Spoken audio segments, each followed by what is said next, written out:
Hello everyone, welcome to Study Tube. बढ़ेंगे हम लोग इस सीरीज में आगे और करेंगे इस वीडियो में इस सीरीज का सेट नंबर 67। ये इस पूरी सीरीज का सेट नंबर 67 है और इलेक्ट्रिसिटी चैप्टर का पार्ट 4 है। इलेक्ट्रिसिटी चैप्टर का ये पार्ट नंबर 4 है। इससे पहले तक हम लोगों ने इस चैप्टर के अंदर 3 पार्ट्स किए हैं। इस सीरीज के अंदर आने वाले हर वीडियो का पीडीएफ डाउनलोड करने के लिए ये टेलीग्राम चैनल का आईडी है। आप इस आईडी के माध्यम से टेलीग्राम चैनल को ज्वाइन कर सकते हो या फिर यहाँ पर क्यूआर कोड है, इसे स्कैन करके भी टेलीग्राम चैनल को ज्वाइन कर सकते हो अगर आपको पीडीएफ डाउनलोड करनी है तो। बढ़ते हैं वीडियो में आगे और करते हैं प्रश्नों को। सेट नंबर 67 है, इलेक्ट्रिसिटी चैप्टर का ये पार्ट नंबर 4 है।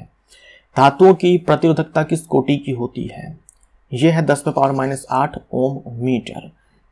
यहाँ कोटि का मतलब हो गया जैसे कि रो हम अगर सिल्वर की बात करें तो यहाँ पर कुछ मान आएगा और गुने में 10⁻⁻8 ओम मीटर। ऐसी अगर हम रो कॉपर की बात करें तो यहाँ पर जो मान है वो इससे कम होगा और मल्टीप्लाई में 10⁻⁸ ओम मीटर। वैसे अगर हम एल्यूमिनियम की बात करें तो सॉरी, मैंने यहाँ पे कम बोला ना, यहाँ पे ज़्यादा होगा।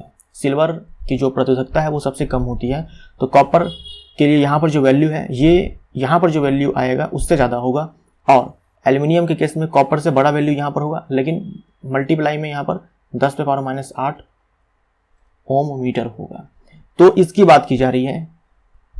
कई सारे धातु आएंगे यहाँ पर जिनके लिए ये मान जो है अलग अलग होगा, लेकिन सब में मल्टीप्लाई में 10⁻⁸ ओम मीटर होगा। तो इसकी बात की जा रही है कि जो धातुओं की प्रतिरोधकता होती है वो 10⁻⁸ ओम मीटर की कोटि की होती है। ऐसे हम मिश्र धातु की बात करें तो उसकी प्रतिरोधकता की जो कोटि है वो है 10⁻⁶ ओम मीटर। जबकि जो कुचालक होते हैं, विद्युत रोधी होते हैं, उनकी प्रतिरोधकता की कोटि देखो ये है, कितना बड़ा है ये, 10⁻12 से लेकर के 10⁻17 ओम मीटर। कॉन्स्टेंटन किसकी मिश्र धातु है? कॉन्स्टेंटन मिश्र धातु है निकल और तांबा की। निकल, तांबा और मैंगनीज की मिश्र धातु है मैंगनीन। ठीक है, मैंगनीन मिश्र धातु जो है ये निकल, तांबा और मैंगनीज की है। निकल, क्रोमियम, मैंगनीज और लोहा, इसकी मिश्र धातु है नाइक्रोम। इसकी मिश्र धातु है नाइक्रोम और ये किसकी है? कॉन्स्टेंटन। ये आपको ध्यान में रखना है। प्रतिरोधकता नाइक्रोम की सबसे अधिक होती है, उससे कम कॉन्स्टेंटन की, उससे कम मैंगनीन की। यहां मैंगनीज नहीं, मैंगनीन होगा, मैंगनीन की। ठीक है, ये आपको ध्यान में रखना है। और हम लोगों ने जस्ट देखा कि जो मिश्र धातुएं होती है उनकी प्रतिरोधकता की जो कोटि होती है वो 10⁻⁶ ओम मीटर होती है। तो सबसे अधिक जो रेजिस्टिविटी है वो है नाइक्रोम के पास, उससे कम है कॉन्स्टेंटन के पास और सबसे कम है मैंगनीन के पास मिश्र धातुओं में। चालक के दोनों सिरों के बीच विभवांतर उसमें प्रवाहित होने वाली विद्युत धारा के समानुपाती होता है, परंतु चालक का तापमान एक समान रहना चाहिए, इसे कहते हैं। देखो ये ओम का नियम है। आपने इलेक्ट्रिसिटी चैप्टर पढ़ लिया और ओम का नियम आपको पता ही नहीं है तो फिर आपने क्या पढ़ा? तो ये आपको ध्यान में रखना है, ये आपको रटा होना चाहिए। ठीक है, कहा जा रहा है चालक के दोनों सिरों के बीच जो विभवांतर है उसमें प्रवाहित होने वाली विद्युत धारा के समानुपाती होता है। ये दो सिरा है, मान लो ये पॉइंट ए है, ये पॉइंट बी है। यहाँ का पोटेंशियल मान लो VA है, यहाँ का पोटेंशियल मान लो VB है। तो इनके सिरों के बीच जो विभव में अंतर है यानी कि डेल्टा V, इसी को मैंने यहाँ पर केवल V से दिखाया हुआ है। ये समानुपाती होता है इसमें जो धारा प्रवाहित हो रही है उसके। तो बेसिकली ये आपको ध्यान में रखना है, ये आपको ध्यान में रखना है। ये ओम्स लॉ कहता है। ये कौन कहता है? ये ओम्स लॉ कहता है। और इसी को हम लिख सकते हैं V इज इक्वल टू, यहाँ पर हम ये प्रोपोर्शनैलिटी साइन को हटाएंगे तो यहाँ पर एक कांस्टेंट आएगा, तो R इंटू में I हो जाएगा। ये R क्या है? इसको हम लोग रेजिस्टेंस बोलते हैं। तो ओम का नियम हमारा आंसर हो जाएगा। ये दोनों आपको ध्यान में रखने हैं। एक समान ताप पर यदि V धातु तार के दोनों सिरों के बीच विभवांतर है और I इसमें प्रवाहित विद्युत धारा है, निम्न में से कौन ओम के नियम का सही निरूपण है? तो हम लोगों ने जस्ट देखा V directly proportional to I, ये ओम का नियम कहता है। लेकिन ध्यान में रखना है तापमान में परिवर्तन नहीं होना चाहिए, जो चालक है उसके टेम्परेचर में कोई चेंज नहीं होना चाहिए, तभी ओम का नियम काम करेगा, अदरवाइज काम नहीं करेगा। ठीक है, ओम का नियम जब भी आप बोलेंगे वहां पर ये चीज आपको बताना पड़ेगा कि टेम्परेचर जो है ये सेम है, कांस्टेंट है, टेम्परेचर में कोई चेंज नहीं हो रहा है, वरना ओम का नियम वैलिड नहीं होगा। ओम के नियम का प्रतिपादन कब किया गया था? ओम के नियम का प्रतिपादन किया गया था 1827 में, और करने वाले थे जॉर्ज साइमन ओम। ओम के नियम का प्रतिपादन 1827 में जर्मन भौतिक वैज्ञानिक जॉर्ज साइमन ओम ने किया था। ओम के नियम के अनुसार V बट्टे में I बराबर नियतांक होता है। निम्न में से सही विकल्प का पहचान करें। नियतांक बराबर प्रतिरोधकता है, नियतांक बराबर प्रतिरोध है, नियतांक बराबर चालकता है, नियतांक बराबर विशिष्ट प्रतिरोध है। तो ओम का नियम क्या कहता है? चालक के सिरों के बीच जो विभवांतर है वो डायरेक्टली प्रोपोर्शनल टू होता है किसके? उसमें जो धारा प्रवाहित हो रही है उसके। ये ओम का नियम कहता है। लेकिन कंडीशन क्या होता है कि टेम्परेचर जो है एक समान होना चाहिए, टेम्परेचर जो है वो सेम होना चाहिए, टेम्परेचर में चेंज नहीं करना है, तब जाकर के ये वैलिड है। उसके बाद हम इस प्रोपोर्शनैलिटी साइन को हटाएंगे तो यहाँ पर एक कांस्टेंट आएगा जिसे हम लोग R बोलते हैं, और यहाँ पर V बटे में I बराबर ये R हो जाएगा। अब देखो ये जो V बटे में I है ना, ये कांस्टेंट होता है, ये क्या होता है? कांस्टेंट होता है। देखिए V को चेंज करोगे, मान लो V को आपने बढ़ा दिया तो I ऑटोमेटिक बढ़ जाएगा उसी रेट से, क्योंकि यहाँ पर देख लो V सीधा समानुपाती है I के, जिस रेट से V बढ़ाओगे उसी रेट से I बढ़ जाएगा, लेकिन ये रेशियो चेंज नहीं होगा। आप V चेंज करो I ऑटोमेटिक चेंज हो जाएगा, और इस प्रकार से एडजस्टमेंट होगा कि रेशियो चेंज नहीं होगा। V डबल मारोगे, V डबल करोगे I डबल हो जाएगा, V बटे में I कांस्टेंट मिलेगा। V को ट्रिपल करोगे I भी ट्रिपल हो जाएगा, V बटे में I कांस्टेंट रहेगा, और इसी कांस्टेंट को हम लोग यहाँ पर क्या बोलते हैं? प्रतिरोध बोलते हैं। तो नियतांक जो है यहाँ पर वो क्या है? प्रतिरोध है, B है। ये ध्यान में रखना, ये बहुत ही ज्यादा इंपॉर्टेंट है। V बटे में I बराबर जो होता है ये कांस्टेंट होता है, V और I का रेशियो कांस्टेंट होता है, नियत होता है, और ये प्रतिरोध कहलाता है। ओम के नियम के अनुसार VI ग्राफ होता है। हम लोगों ने पढ़ा ओम के नियम के अनुसार V directly proportional to I होता है। जब भी इस तरह का रिलेशन होता है, जब भी इस तरह का रिलेशन होता है, मान लो मैंने कहा A directly proportional to B है, सेम रिलेशन है ना, जैसे यहाँ है वैसे ही यहाँ पर है, मीन्स A और B के बीच जो ग्राफ आएगा वो स्ट्रेट लाइन होगी और वो ओरिजिन से पास होगी। ठीक है, तो यहाँ देखो ये है हमारा पोटेंशियल डिफरेंस और ये है करंट I है हमारा, इनके बीच में देखो ये स्ट्रेट लाइन है जो कि मूल बिंदु से पास होती है। तो सरल रेखा जो मूल बिंदु से गुजरती है, यहाँ मैंने A और B को सेम ही कर दिया, इसको काट दो, B हमारा आंसर हो जाएगा। ओम के नियम के अनुसार VI ग्राफ जो होता है वो सरल रेखा होती है जो मूल बिंदु से होकर के गुजरती है। जब भी दो भौतिक राशियों के बीच में इस तरह का संबंध होता है तो उनके बीच में जो ग्राफ होता है वो ऐसे ही मिलेगा, स्ट्रेट लाइन मिलेगा। अगर हम यहाँ पर A और B के बीच में ग्राफ खींचते हैं, यहाँ पर ये A हो जाता, ये B हो जाता, यहाँ पर ग्राफ ऐसे मिलता। हम लोगों ने जस्ट देखा कि V बट्टे में I बराबर जो होता है ये R होता है। मैंने आपसे कहा कि ये जो रेशियो है ये कांस्टेंट होता है। आप यहाँ से भी चेक कर सकते हो, जैसे यहाँ पर देखो, आप इस वाले V को उठाओ और इस वाले I को उठाओ और इसका रेशियो लो, तो ये 0.4 डिवाइडेड बाई 0.1 आएगा, ये बराबर कितना हो गया? 4 हो गया। अब देखो V को यहाँ पर डबल कर दिया गया, 0.8 कर दिया गया, तो अब लो 0.8, तो करंट भी देखो इसके कॉरस्पॉन्डिंग जो करंट है वो 0.2 है, ये भी डबल हो गया 0.1 से 0.2, इसका रेशियो भी देखो 4 ही आया। अब देखो यहाँ पर आ जाओ, ये हमने ले लिया V 1.2, जो करंट है वो ये है 0.3 है, ठीक है, रेशियो लो 4 आया। तो देख रहे हो आप, हम V चेंज कर रहे हैं, I भी चेंज हो जा रहा है, लेकिन जो रेशियो है ये बार बार हमें 4 ही मिल रहा है। तो यही ये कहना चाह रहा है यहाँ पर कि V बटे में जो I होता है, V और I का जो रेशियो होता है ओम के नियम में वो नियत होता है, कांस्टेंट होता है, और ये प्रतिरोध कहलाता है। ओम के नियम के अनुसार VI ग्राफ का ढलान यानी कि स्लोप देता है। अगर हम V और I के ग्राफ का ढलान देखें, हम लोगों ने जस्ट देखा ये V है, I है, स्ट्रेट लाइन हमें मिलता है। ये एंगल अगर थीटा है, I के साथ ये एंगल अगर थीटा है, तो इसका जो हम tan थीटा लेंगे उसी को हम लोग स्लोप बोलेंगे, और यहाँ से हमको रेजिस्टेंस मिल जाएगा। यहाँ से हमें क्या मिल जाएगा? रेजिस्टेंस मिल जाएगा। ये रेजिस्टेंस कैसे आया ये आप पता कर सकते हो। देखो आप ये ट्रायंगल ले लो, ये ट्रायंगल ले लो, इस ट्रायंगल को उठाओ, ये ट्रायंगल हमने ले लिया, ये हमारा थीटा है, ये हमारा क्या है, आधार है जिस पर क्या है कि करंट है, और ये हमारा क्या है, लंब है, अभिलंब, जिस पर हमारा क्या है, v है। अब यहां से tan थीटा निकालो, तो tan थीटा बराबर आपने पढ़ा होगा क्या होता है, लंब बट्टे में आधार, ये पढ़ते हो ना, लंब बट्टे में आधार। तो लंब पर क्या है, v है, और आधार पर क्या है, I है। तो यही तो हम लोगों ने पढ़ा, v बट्टे में I बराबर क्या होता है, रेजिस्टेंस होता है, R होता है। तो इस tan थीटा को ही हम लोग क्या बोलते हैं, स्लोप बोलते हैं।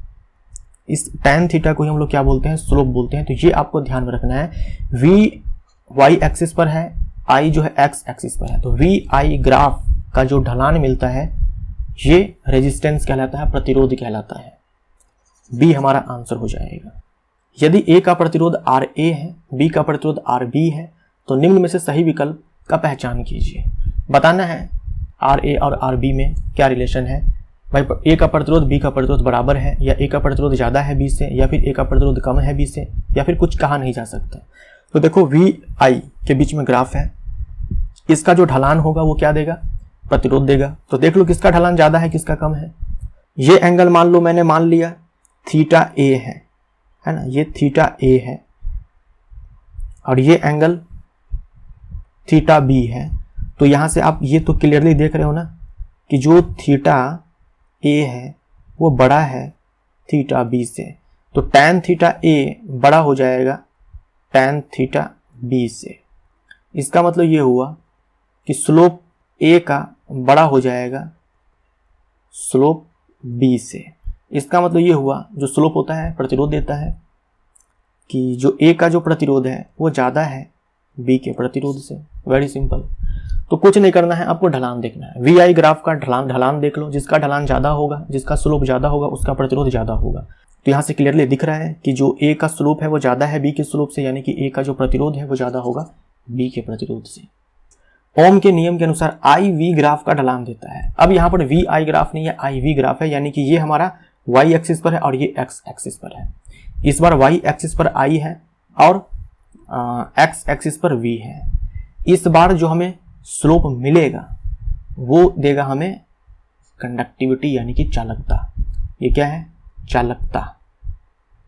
अगर आपको याद हो तो जो चालकता है वो हम लोगों ने पढ़ा था कि जो प्रतिरोध होता है उसका व्युत्क्रम होता है। तो यहाँ देख लो जो कंडक्टिविटी है ये हमें मिल जाएगा कहाँ से, IV ग्राफ के ढलान से।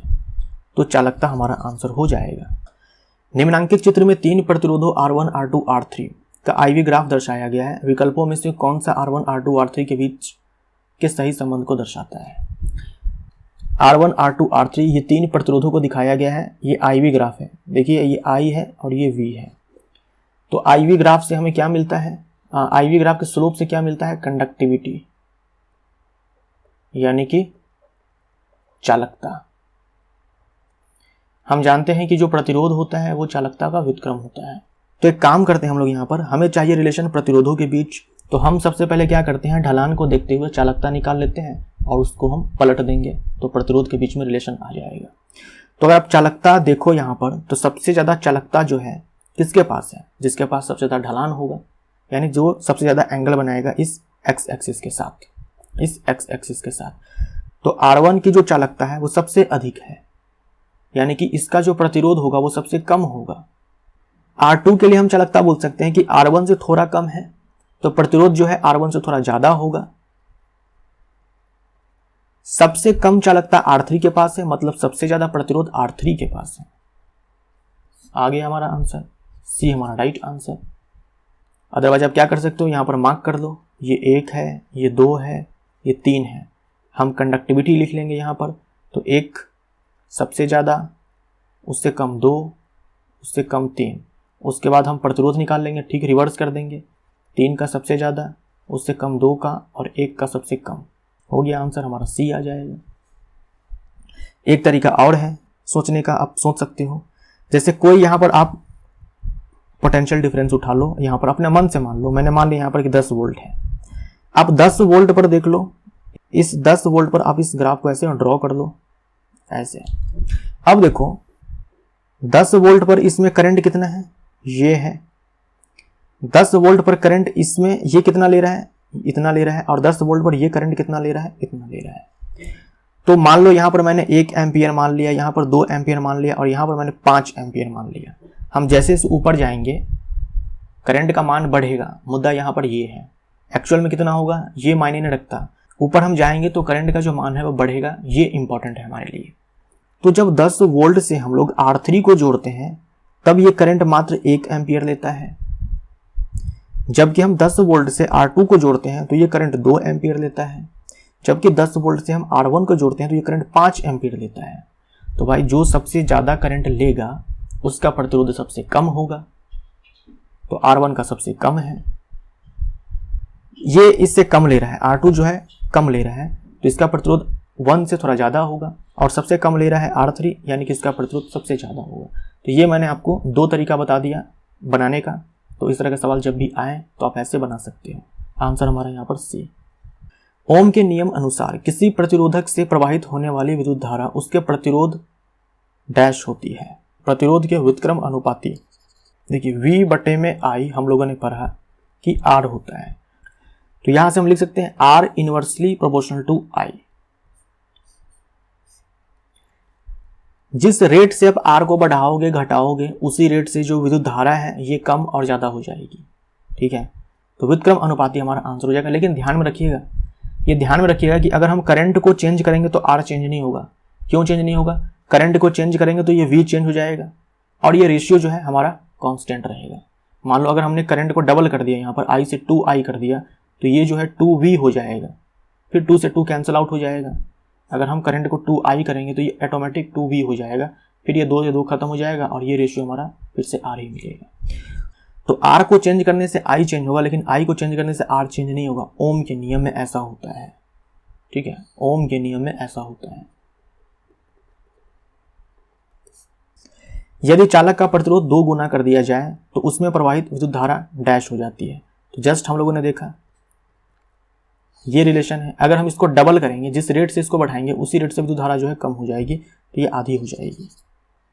स्रोत की वोल्टता में बिना कोई परिवर्तन किए परिपथ की विद्युत धारा को नियंत्रित करने के लिए उपयोग किए जाने वाले अवयव को क्या कहते हैं?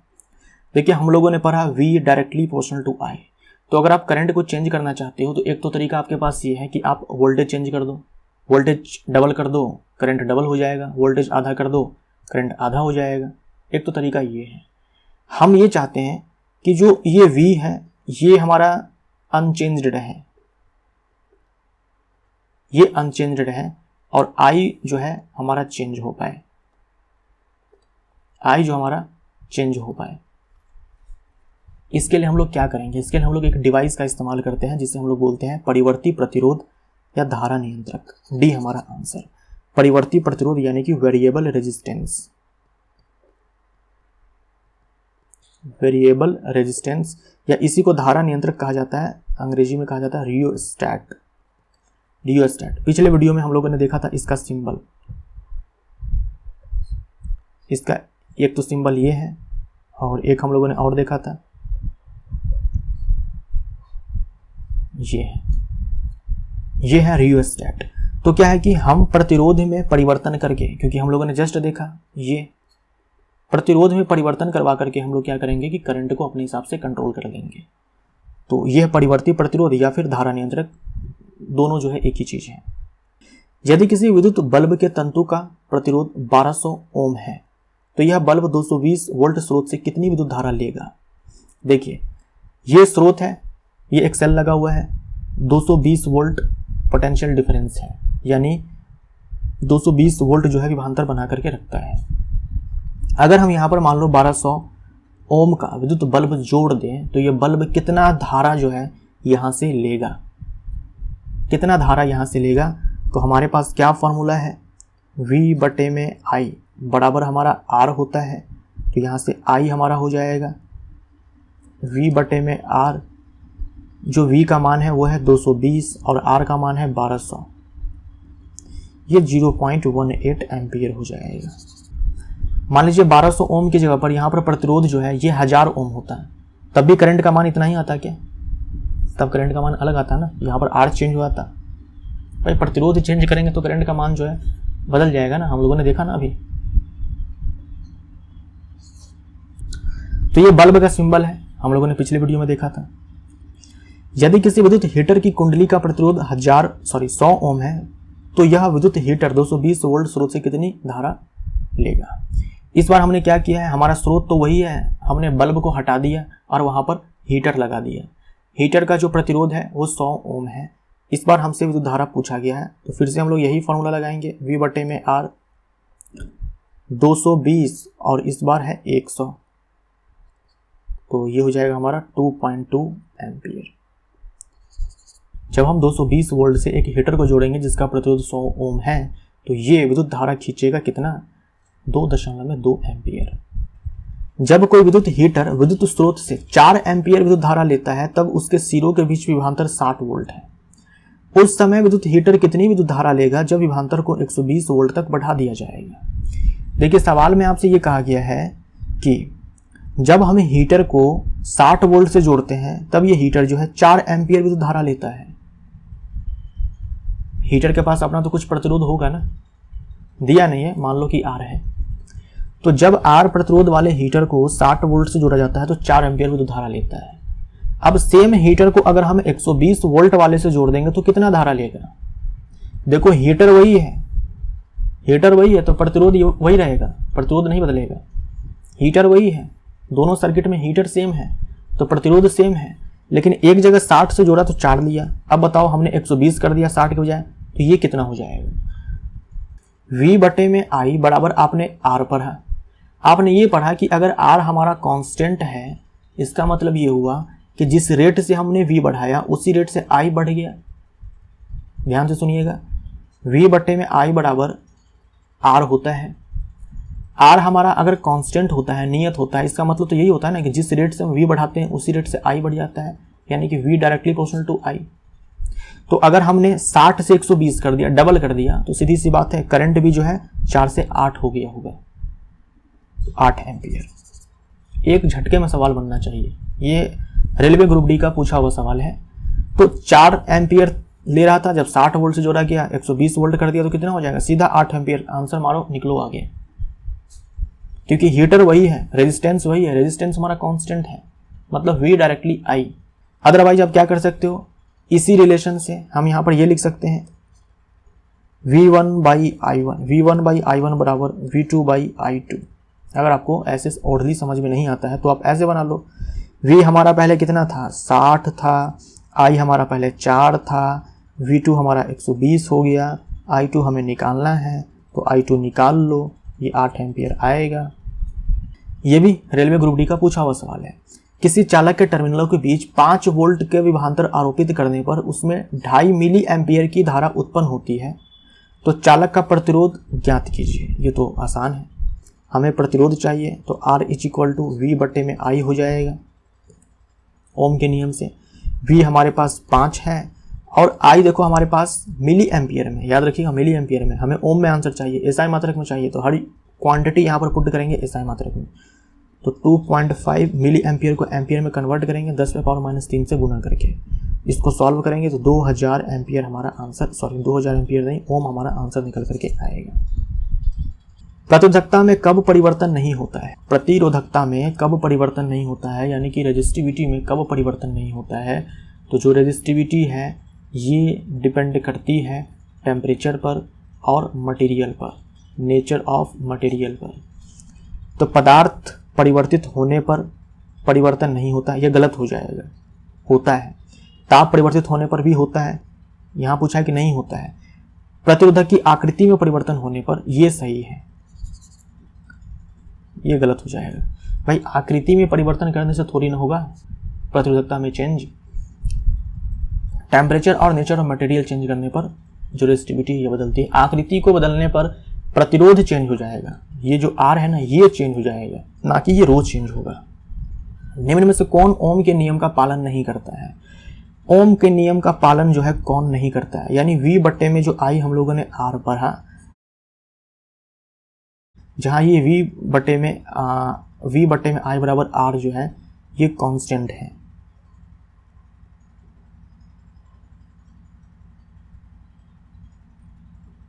ये क्या है हमारा कांस्टेंट है, तो ये हमारा ओम का नियम है।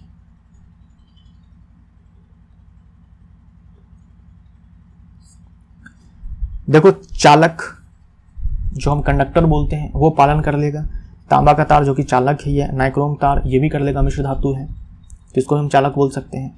अर्धचालक नहीं करते हैं, याद रखिएगा, सेमी कंडक्टर जो है इसका पालन नहीं करते हैं। कभी ऑप्शन में आ जाए अर्धचालक तो ये होगा कि ओम का नियम ये पालन नहीं करेगा, मतलब उसमें V बट्टे में I जो है ये कांस्टेंट नहीं मिलेगा।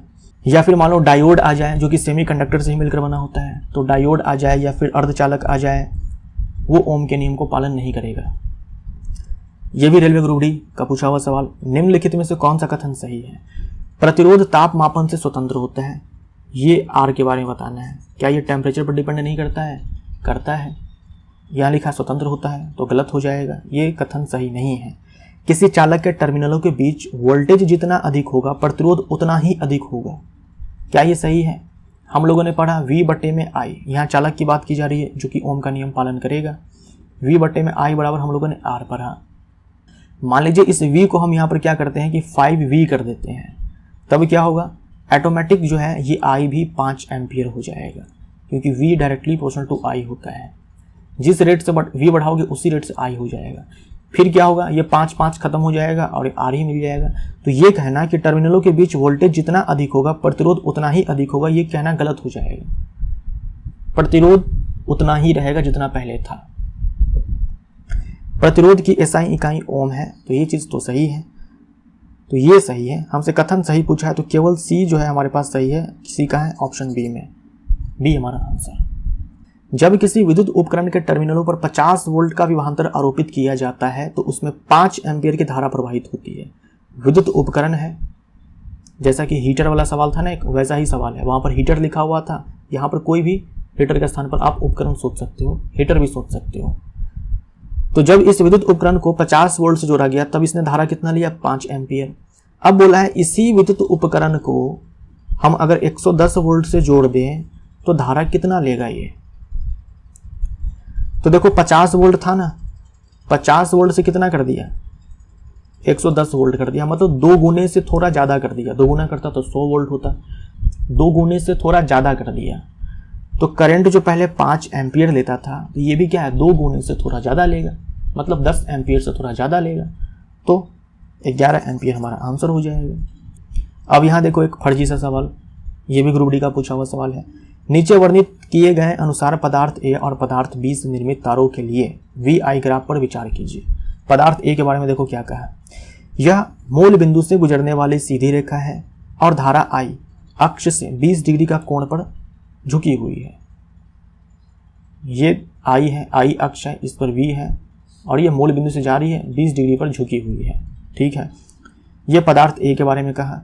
फिर पदार्थ B के बारे में कहा ऐसे कि ये भी मूल बिंदु से जा रही है और ये 60 डिग्री के कोण पर झुकी हुई है। ये B क्या है? ये A से बना हुआ तार है उसके लिए, ये B से बना हुआ जो तार है उसके लिए है।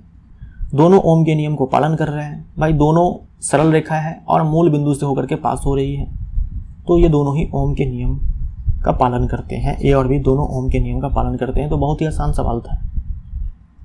निम्नलिखित में से कौन सा संबंध ओम के नियम के सही गणितीय रूप का निरूपण करता है? ये भी ग्रुप डी का पूछा हुआ सवाल है। तो V = IR। प्रतिरोध की SI इकाई किसके बराबर है? प्रतिरोध की SI इकाई किसके बराबर है? प्रतिरोध बराबर क्या हो जाएगा? V बट्टे में I। तो V के लिए आएगा यहाँ पर वोल्ट और I के लिए आएगा यहाँ पर एम्पियर। तो वोल्ट पर एम्पियर, और इसी को हम लोग क्या बोलते हैं? इसी को हम लोग ओम बोलते हैं, वोल्ट पर एम्पियर। जूल पर कूलम क्या है? V बराबर W/Q, आपने पिछले वीडियो में पढ़ा था। ये है जूल और ये है कूलम, जूल पर कूलम, इसी को हम लोग वोल्ट बोलते हैं। तो यहाँ पर हमारा सेट नंबर 67 समाप्त होता है। Thank you so much.